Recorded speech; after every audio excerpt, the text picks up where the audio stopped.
अस्सलाम वालेकुम, मैं हूं मासूल और आप देख रहे हैं क्रिप्टोफिकर। आज हम देखेंगे कि सितंबर का महीना किस तरह का गुजरेगा, कौन सी इंपॉर्टेंट डेट्स हैं, साथ में कुछ अहम खबरों को डिस्कस करेंगे। पीटर स्किफ को देखें और the Robert Kiyosaki, the real Kiyosaki को देखें, तो दोनों ही जो वो रिसेशन की प्रेडिक्शन कर रहे हैं। ऑल्दो की रिसेशन की प्रेडिक्शन काफ़ी टाइम से चली है, लेकिन इनका जो आज की रिसेंट ट्वीट है पीटर स्किफ की, उनका ये कहना है कि जो इन्फ्लेशन है, महंगाई से जो है वो लड़ने के लिए जो है वो रिसेशन लाना ही जो है वो पड़ता है। खैर, अब रिसेशन जो काफ़ी टाइम तक आ चुका है, सिर्फ अनाउंसमेंट ही जो है वो रह गई। इसके बाद आपको पॉजिटिव इम्पैक्ट जो है वो नज़र आएगा। रिसेशन का इंपॉर्टेंट डेट्स देख लें तो आपको जो 8 सितंबर को कंज्यूमर प्राइस इंडेक्स की जो ये रिपोर्ट है, इसके बाद जो है मार्केट आपको जो है वो टर्निंग पोजीशन लेती हुई भी नज़र आ सकती है, जिसमें कंज्यूमर प्राइस इंडेक्स जो 13 सितंबर है, लेकिन ये एनुअल है कंज्यूमर एक्सपेंडिचर, ठीक है। इसके बाद जो है वो एम्प्लॉय टर्नओवर वगैरह के हवाले से डिफरेंट डेट्स हैं जो 28 सितंबर तक जो है वो आती रहेंगी, लेकिन इंपॉर्टेंट जो है वो 13 सितंबर और 8 सितंबर को जो है वो आपको नज़र आएगी मार्केट की वॉलेटिलिटी। बाकी और डेट्स को देख लेते हैं, तो यहाँ पर अगर आप आके इसको खुद भी सर्च करेंगे तो यहाँ पे आपको काफ़ी डाटा जो है वो मिल जाएगा। तो ऑल्दो यहाँ पर आप कंसीडर करें तो आप हमें सबसे पहले एक नेगेटिव इम्पैक्ट जो है वो 6 सितंबर को नज़र आता है। ये अनाउंसमेंट होगी यूएसडी ISM सर्विसेज। इसके बाद हमें 7 सितंबर को फेड चेयर पावल की एक मीटिंग हो स्पीच होगी। 7 सितंबर को ये भी एक इम्पॉर्टेंट रोल अदा करेगी, क्योंकि 8 सितंबर और 12 सितंबर के साथ जो है ये करीब ही है। इसके बाद जो है वो जॉब क्लेम्स वगैरह जो है वो, लेकिन इसका ज़्यादा इतना इम्पैक्ट नहीं है। नेक्स्ट इम्पैक्ट आपको 13 सितंबर की हमने डिस्कस कर लिया, कंज्यूमर प्राइस इंडेक्स फूड वगैरह जो है वो रिलीज़ होगा। इसी के साथ जो है वो 15 सितंबर को यूएस रिटेल सेल्स, इसके साथ जो है वो US retail sales control group जो है वो दोनों जो है वो आपको देखने को मिलेंगे। 16 सितंबर को आप देख सकते हो कि एक नेगेटिव सेंटिमेंट के साथ एक और न्यूज़ आ रही है। इसी के साथ आप देखो तो आपको नेक्स्ट जो है वो 21 सितंबर को जो है वो फेड के इंटरेस्ट रेट की मीटिंग और कॉन्फ्रेंसेस वगैरह जो होती हैं, इनकी स्पीच होती है, तो वो काफ़ी ज़्यादा फेयर नज़र आता है 21 सितंबर को। और 21 सितंबर के बाद 27 सितंबर को जो है वो ड्यूरेबल गुड्स वगैरह के हवाले से थोड़ा बहुत नेगेटिव सेंटिमेंट नज़र आता है। 28 सितंबर को जो है वो ग्रॉस डोमेस्टिक प्रोडक्ट, और इसके साथ जो है वो ये वो डेट्स हैं जिसमें काफ़ी ज़्यादा नेगेटिव इम्पैक्ट जो है वो आपको नज़र आता है। ऑल्दो के कोई भी जो है वो ग्रीनिश सेंटिमेंट जो है वो आपको नज़र नहीं आता, और ये काफ़ी महीनों से, कोई सितंबर की खाली बात नहीं है, ये जो है वो जून से और जून से पहले से भी जो है वो तमाम चीज़ें चलती हुई आ रही हैं। ऑल्दो एक इम्पॉर्टेंट रोल जो टर्निंग पॉइंट्स हो सकते हैं, वो टर्निंग पॉइंट्स जो हैं वो 8 सितंबर और जो 6 सितंबर को जी पॉवेल की स्पीच है, राइट, मैं आपको ये 7 सितंबर को जो पॉवेल की स्पीच है, ये टर्निंग पॉइंट्स हो सकते हैं जो पूरे मंथ को एक लेस लॉस रिकवरी या एक स्लो रिकवरी मंथ जो है वो बना सकते हैं। एक नेगेटिव को जो है वो थोड़ा बहुत पॉजिटिव में चेंज कर सकते हैं। ये वो इनिशियल मंथ्स की जो डेट्स हैं, ये काफ़ी ज़्यादा इंपॉर्टेंट रोल जो प्ले करेंगे मंथ की मूवमेंट डिसाइड करेंगी। अब वैसी बात, इतना ज़्यादा बेरिश सुन लिया तो पावर लॉ कॉरिडोर को आपको ज़रूर कंसिडर रखना चाहिए, जिसके तहत बिटकॉइन अपनी लोवेस्ट पर है। ऑल्दो कि अगर यहाँ से और भी ज़्यादा लोवेस्ट होता है तब भी जो है वो लॉन्ग टर्म में बिटकॉइन अपनी लोवेस्ट पर है। डॉलर कॉस्ट एवरेज के तहत जो बिटकॉइन की हर पोजीशन पे बाय बनती है जब तक वो 200 मूविंग एवरेज से जो है वो नीचे है। तो according to bitcoin power law corridor जो है आपको ये बताता है कि आपने कब एंट्री लेनी है और कब जो है वो आपको एग्जिट लेनी है। तो ये पूरा एंट्री ड्यूरेशन जो चल रहा है, ऑल्दो की एंट्री ड्यूरेशन 1 साल तक का भी जो है वो होता है, जिसमें डिफरेंट टाइम फ्रेम पे डॉलर कॉस्ट एवरेज के तहत आप एंट्री ले सकते हो। रॉबिनहुड ने जो है वो आडा कार्डानो की जो है वो लिस्टिंग कर दी है, और लिस्टिंग के साथ एक और न्यूज़ है कि 22 सितंबर को जो है वो कार्डानो की वेसल अपग्रेड जो है वो आ रही है।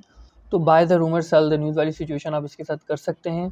अगर आपको कोई पॉजिटिव चीज़ नज़र आती है तो पहले ही इसको बाय आउट कर लें, और फिर जो है वो जो मर्ज हो इनका, जो कार्डानो वेसल अपग्रेड होगी, उस पे जो है वो आप सेल आउट करके मार्केट को एग्जिट कर सकते हैं अगर मार्केट बेरिश मोड में होगी। तो काइल मैकडोनल है, ये इंडिपेंडेंट रिसर्चर है, इनका ये कहना है कि बिटकॉइन जो है वो क्रैश कर सकता है इथेरियम मर्ज पे। ये तमाम चीज़ों को बेस जो बना रहे हैं वो बेस इस बात को बना रहे हैं कि इथेरियम मर्ज आने के बाद उसकी फीसेस वगैरह जो है वो कम हो जाएंगी और इन्वेस्टर जो है वो इथेरियम मर्ज को देखेगा। तो इस वाले से इथेरियम मर्ज का पॉजिटिव नेगेटिव सेंटीमेंट हमने आपके साथ शेयर किया था। Why Elon Musk choose Dogecoin, इसमें भी डिस्कस किया था। आई कार्ड में वीडियो नज़र आ रही होगी, वहाँ जाके आप नेगेटिव सेंटीमेंट देख सकते हैं। एक चीज़ मैं यहाँ पे आपको क्लियर करता चलूँ कि इथेरियम मर्ज आने के फ़ौरन बाद ही जो है वो तमाम इम्पैक्ट आपको नज़र नहीं आएगा। इथेरियम मर्ज आने के बाद बहुत सारी अपग्रेड्स हों, कई सालों तक ये अपग्रेड्स चलती रहेंगी, जिसके बाद स्लो ग्रेजुअली प्रोसेस जो है वो आपको इथेरियम में होता हुआ नज़र आएगा। एक और वॉलेट जो हैक हुआ है मरी बिल मरीज का उन्होंने जो वो एक ऑक्शन की थी चैरिटी के लिए, वो तमाम पैसा जो चला गया। ऑल्दो कि हैकर ने जो पैसा वापस करने की भी पेशकश की है, लेकिन वॉलेट हैक होते हैं और वॉलेट हैक कंटिन्यूस हो रहे हैं। जब एक्सचेंजेस हैक होती हैं, वॉलेट हैक होते हैं, तो तमाम चीज़ें जो हम आपके साथ शेयर करते हैं ताकि आप इस हवाले से मोहतात रहें। हार्डवेयर वॉलेट जो स्टिल अब तक अगर आप देखें सबसे सिक्योर आपको हार्डवेयर वॉलेट ही नज़र आता है। ऑनलाइन वॉलेट हो या आप समझ लें मेटामास्क हो, ट्रस्ट वॉलेट हो या किसी एक्सचेंज का वॉलेट हो, वो इतना ज़्यादा सिक्योर इस वक्त तक जो है वो नहीं है। क्रिप्टो मार्केट बबल को देख लें तो इथेरियम आपको 4.5% परफॉर्म करता हुआ नजर आता है वीकली टाइम फ्रेम में। और अगर बाकी क्रिप्टो करेंसीज देखें तो नेगेटिव और पॉजिटिव सेंटीमेंट के साथ जो आपको ओवरऑल नजर आती है। टर्बिट के ऑप्शंस की एक्सपायरी जो 2 की थी, वो राउंड अबाउट जो है वो एक्सपायर होने वाली होगी कुछ टाइम तक। जो वो 21,000 की जो है वो उसकी मैक्स पेन प्राइस है। नेक्स्ट आप देखें तो आपको जो है वो 20,000 नज़र आते हैं 3 सितंबर की। 9 सितंबर में थोड़ा बहुत वॉल्यूम, उसके बाद 30 सितंबर को जो है एक हैवी वॉल्यूम है। ये काफ़ी इंपॉर्टेंट रोल जो है वो इसकी मैक्स पेन प्राइस जो प्ले करेगी, जो 25,000 जो है वो एंड ऑफ सितंबर को ये प्रेडिक्शन। ऑल दो कि अगर हालात बुरे होते हैं तो मैक्स पेन प्राइस आपको नीचे भी जाती हुई नज़र आ सकती है, 20,000 तक भी जो है वो नज़र आ सकती है।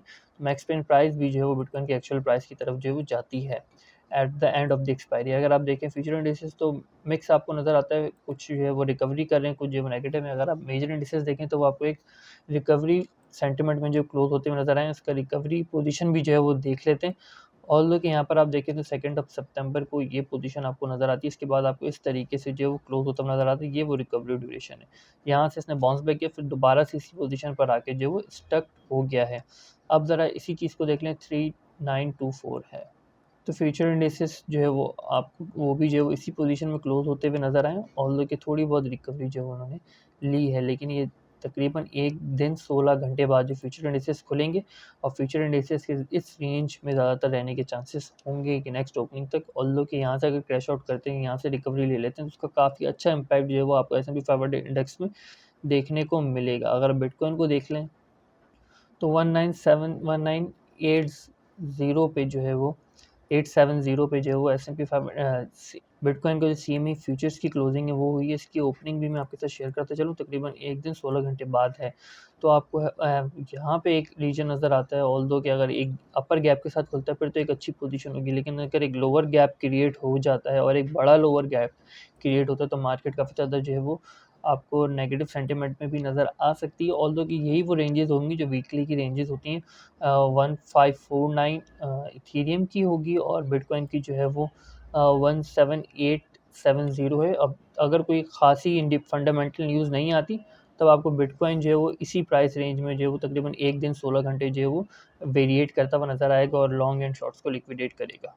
लास्ट 30 डे का देख लें तो आपको कॉइन बेस प्रो बाइनेंस है जो बिटकॉइन निकलते हुए नज़र आते हैं, और जेमिनी से भी बिटकॉइन निकलते हुए नज़र आ रहे हैं। फिनिक्स का वॉल्यूम जो है वो आपको इंक्रीज नज़र आता है। तो कंबाइंड सिचुएशन देख लें तो आपको जो है वो तकरीबन 26,000 के करीब जो है वो बिटकॉइन निकलते हुए नज़र आते हैं लास्ट 30 डेज़ में। ऑल्दो कि अगर आप लास्ट 24 आवर देखें तो आपको 11,000 के करीब जो है वो नज़र आते हैं एक्सचेंजेस के अंदर। ऑल्दो कि ये वही वो रिकवरी फेस है, लेकिन बिटकॉइन के एक्सचेंजेस से निकलना जो है वो ज़रूरी है कि एक हैवी अमाउंट में बिटकॉइन के एक्सचेंजेस निकलें, या जो ओल्ड कोल्ड स्टोरेज में पड़े हुए पुराने बिटकॉइन है वो फिर आएंगे, तभी जो है आपको बिटकॉइन में एक हैवी डंप जो नज़र आ सकता है। बिटकॉइन सेल के लिए जो है वो ऑफर होता हुआ नज़र आ सकता है। आप यहाँ पर आप देखें तो नेक्स्ट आपको जो वो एक sideways movement daily time frame में नज़र आती है। मूविंग एवरेजेस करीब आ रहे हैं जो रिप्रेजेंट करते हैं कि बिटकॉइन जो है वो एक मूविंग एवरेज तक जो है वो बाउंस बैक ले सकते हैं, जिस तरह इस रीजन में लिया था 204 hour time frame moving average के साथ जो है वो ये सिचुएशन आपको नज़र आ सकती है वीकली टाइम फ्रेम में। ऑल्दो कि ये सिचुएशन कुछ अच्छी सिचुएशन बिटकॉइन के लिए नहीं है कि बिटकॉइन तकरीबन जो है वो 14 अगस्त से ही जो है वो एक क्रैशिंग मोड में है, और ऑल्दो कि देखते हैं कि वो और ज़्यादा होता है कि यहीं से एक रिकवरी लेता है मूविंग एवरेजेस के साथ। अगर आप बाइंग प्रेशर देखें तो आपको कंटिन्यूस एक बाइंग प्रेशर यहाँ पे नज़र आता है, उसके बाद जो है आपको साइडवेज मूवमेंट नज़र आती है। बाय और सेलर जो है वो इक्वली आपको रिएक्ट करते हुए नज़र आते हैं। इन तमाम चीज़ों को ज़रा ऑर्डर बुक में देख लें तो ऑर्डर बुक में बायर किधर किधर बैठा हुआ है तो काफ़ी ज़्यादा हेल्प हो जाती है इन तमाम चीज़ों को समझने में। तो बाइनेंस पे आप देखें तो मैं बाइनेंस पे जो हमें बायर नज़र आता है 16,000 तक भी जो है वो नज़र आता है, और काफ़ी मल्टीपल ऑर्डर्स जो हैं वो हमें यहाँ पर नज़र आते हैं विद बंचेस में। तो ज़ाहिर-सी बात है कि जो 10,000 तक का जो एक फेयर था रिटेलर के अंदर वो थोड़ा-सा कम होता हुआ जो है नज़र आता है। इसको कंफर्म कर लेते हैं कॉइनबेस प्रो के साथ। तो कॉइनबेस प्रो पे भी देख लें तो आपको 16,000 तक जो मल्टीपल ऑर्डर्स नज़र आते हैं। जैसे-जैसे हमें नीचे के ऑर्डर्स जो हैं वो नज़र नहीं आ रहे हैं, ऑल्दो कि इसको और अच्छा करने की कोशिश करते हैं। तो इसको कल की वीडियो में जो थोड़ा सा और डीपली स्टडी करके शेयर करने की कोशिश करेंगे। नेक्स्ट आप एक्सो चार्ट को देख लें तो यहाँ पे डिफरेंट क्लस्टर वगैरह भी आप देख सकते हैं, लेकिन इंपॉर्टेंट चीज़ अगर आप देखें तो कल की यही सिचुएशन थी, हमने शेयर की थी, इसी किस्म की कैंडल जो है वो स्टार्ट ऑफ द डे हमें नज़र आई थी और कोई खासा चेंज जो नज़र नहीं आया था। पॉइंट ऑफ कंट्रोल देखें तो पॉइंट ऑफ कंट्रोल आपको काफ़ी ज़्यादा वेरिएशन करता हुआ नज़र नहीं आ रहा, और देखिए अगर आप पिछले 4 दिन का देखें तो आपको सेम पॉइंट ऑफ कंट्रोल ही नज़र आता है, कोई खासी वेरिएशन नहीं है। और point of control previous day के जो है वो 2 या 3 दिन पुराने पॉइंट ऑफ कंट्रोल को भी जो है वो काफ़ी अच्छे से अट्रैक्ट कर रहा है, लेकिन एक साइडवेज मूवमेंट जो है वो कम्प्लीटली प्रेडिक्ट हो रही है।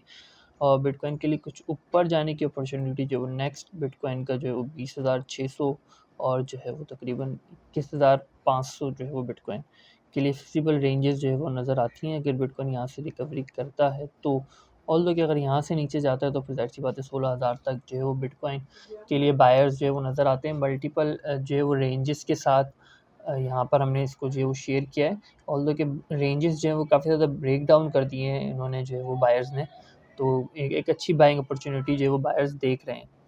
वीकली सिचुएशन देख लें तो वीकली कैंडल आपको क्लोज होती हुई नज़र आएगी 5 सितंबर को, और वीकली क्लोजिंग जो है वो कुछ अच्छी पोजीशन में नज़र नहीं आ रही है। और हो सकता है बिल्कुल एंड ऑफ द टाइम जब वीकली क्लोजिंग हो रही होती है उस टाइम आपको थोड़ी बहुत जो प्राइस मैनिपुलेशन नज़र आए और वीकली क्लोजिंग को एक अच्छी पोजीशन में क्लोज करने की जो कोशिश की जा सकती है। ऑल्दो कि ये काफ़ी ज़्यादा बीच की सिचुएशन है, बिटकॉइन जो है वो आपको 300 मूविंग एवरेज और 200 मूविंग एवरेज के बीच में नज़र आता है, जो काफ़ी ज़्यादा एक दोनों साइड ही जो है वो ईजिली अट्रैक्ट हो सकता है और दोनों रेंजेस में आपको बिटकॉइन जो है वो नज़र आ सकता है। आपकी बिटकॉइन की प्रेडिक्टेड रेंज क्या है कमेंट में ज़रूर मेंशन कीजिएगा। 7 सितंबर से लेकर 21 सितंबर तक क्या सेंटिमेंट होगा, और स्टार्ट ऑफ द मंथ 7 सितंबर, 8 सितंबर और 13 सितंबर को जो है वो क्या सेंटिमेंट होगा, मार्केट उसके बाद किस तरीके से रिएक्ट करेगी, तमाम चीज़ों को कमेंट में ज़रूर मेंशन कीजिएगा। फिर वक्त तक के लिए इतना ही। फ़िक्र को अपनी दुआ में याद रखिएगा। खुदा हाफ़िज़। नासिर फ़ी अमान अल्लाह।